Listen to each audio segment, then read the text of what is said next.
Are we ready Yep. to start? Okay, so in order to lift the enlarger up and down is a handle over here on the side, and you see it lift up and down, right? Now, in here is where the negative carrier goes, and what you'll see are two little grooves right there that actually fit back into two little things back here. And then close that down. There should be no light coming out of here. So when I take my negative carrier out, this comes apart. There's little windows that are 35 millimeters for the film. And then there's three little metal things right here. So when I take my negative out of my sleeve, I'm going to look for the shiny side of my negative. And if I'm looking at my picture right side up, I want to look at it upside down. When I put it in here, I'm just going to snap it underneath each one of these silver prongs. And then this goes in at an angle, down, and snaps over these four little silver things. And then back in here. Now once I get it back in here, and I don't have any light coming out of here, then I'm free to turn my enlarger on or off. And all of these enlargers, if you look close at them, they have an on-off switch.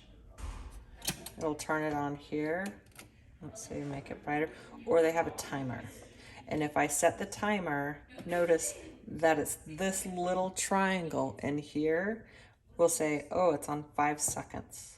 So if I push this button, my timer is actually going to run for 5 seconds. Now that's going to be key when it comes to making our exposures and our test strips, is to push the button and not turn it on or off. This we're going to do it just to focus it.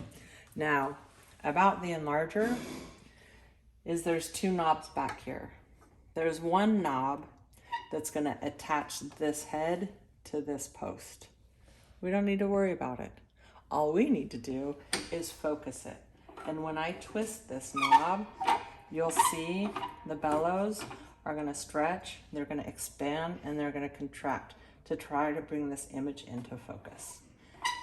Now, as it's trying to bring this image into focus, there's also one other part, and it's very similar to a camera. It's a lens, and it's going to either decrease or increase in brightness. So if I turn this on, whoops, you can't see it without the light. Now, okay, and then we'll open this up later when we learn how to use filters, but this is the lens hood, and when you lift it, woo, you can see how bright that light is. That light is going to be what exposes the paper to print the image. And then we have two lenses in here. Those lenses, I tell you to put this in upside down, because these lenses, oops, will flip it right side up again. So you want to be careful never to lift this hood when that light bulb's on, because you can see how bright that is, floods the room with light. All right, I think that's about it.